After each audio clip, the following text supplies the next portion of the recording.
One of the key uses for Zotero is its ability to extract the bibliographic information for textbooks, journal articles or websites from online sources. So whatever book you're reading, you can search for the bibliographic data for it online. So if you go to worldcat.org, that'll be your first port of call, we would advise, and put in the name of the book you're looking for. Do a search on it there. Okay, it may not come up on the top of the list, just have a little look down, it should be near the top there.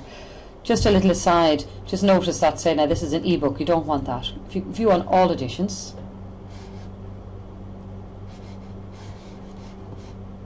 you'll just choose the one that is the same version of the one that you've been reading. And click on that there. Because we have Zotero installed on our computer, there's a shortcut here to it now, so there's an option to save to Zotero. So if I click on that, that's going to drop it down in Zotero, and we have it there. So when you're here, it's a very good habit to get into to put tags in. If you're going, not necessary, but it does make life easier later on. When you have a lot of material that you want to go back on and you can't quite remember what you've read, it's always good that you can have a search here. Economic development, we'll put that in here, is that right? Development. Okay, we'll add it there. So later on you could put in a search tab for economic development. And it would show up everything that you put in as a search term there, the tag, or if it has it in the title or in the abstract or anywhere along there, it'll show it up. So that is very handy when you're doing your research later. It'll save you a lot of time. The other side is, if you click to notes, you could add a note here and here, and that's giving you an opportunity to maybe make a note of a page number or a chapter that you may have read. So rather than making your notes separately, again, it's a good idea, keep a track of everything here, and then you have everything to hand when it comes back to later on when you're doing your research and you're writing up your assignment or your dissertation. Now another thing that could be very useful is the ability to create attachments. So if I go up here, let's go to the top of the record there, and I click on the attachments, I can create a snapshot of the current page. I could link to the page at a later date.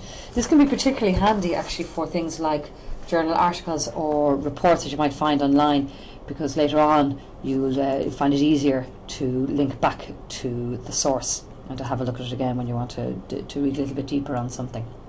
So that's a very useful thing to know. But the other thing, just to make a note of, is that, now say Amazon also holds records that you can use, but just to make the point that maybe the records aren't quite as reliable as WorldCat. I'm just going to click on it here, searching with the same book. You just might notice a couple of differences there. It says capital letters there, it's not as tidy. And the other thing here is that you might see here now, say they may often leave out the place for the publisher. However, in this case they've just added in a lot, so we'll just choose one here, the one close to Hampshire. So, but just bear in mind, because this shows you that you can actually edit. So if there is something that's not quite right here, you still have the ability to fix it here, and it's probably better to fix it here than doing it when you've exported your bibliography later. You should just fix it once here, and then it stayed fixed. So just keep an eye on that, and keep an eye on the author. So just bear it in mind, but it's just a work of moments just to edit it here. Just delete that. We only need one record there. You can also do the same with your articles. So I'm looking here at an article that I've accessed through EBSCO, through the library's online databases. So if I click here, see the icon is slightly different. It's one that's appropriate to an article, but it says gives you a chance to save it to Zotero. So I'll just click on that there. You notice it's actually automatically saved a PDF there to that. And again, you still got all the notes here, your options to add your own notes, and the tags. You can add your own ones, but also as well they have their own tags that they've taken in automatically. So you can also do the same, say if I have a newspaper article. So I have a newspaper article saved here. You notice that the icon is a little bit different, but at the same time you still get the option to save to Zotero. So if I click on that, here it is down here. So Zotero can also add snapshots of websites to your library. So say if you want to make a reference to a site, or it can be great if you want to refer to a blog post, for example. Now oftentimes you'll see up here, you'll see an icon for a web page. You can just click on it there. But to be honest, more often than not, you'll probably find that it won't be there. So it's just a little different.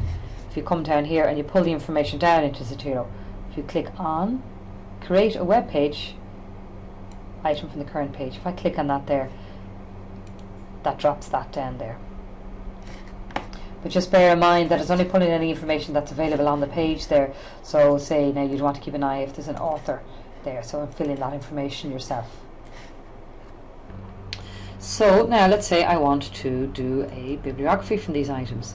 If I right click on my folder here, create bibliography from collection, I have Harvard here, copy to clipboard. I say OK, and paste them in there, and you'll see there now that it has them in an appropriate way to Harvard referencing. So you can imagine if you had a lot of material, that would save a huge amount of time.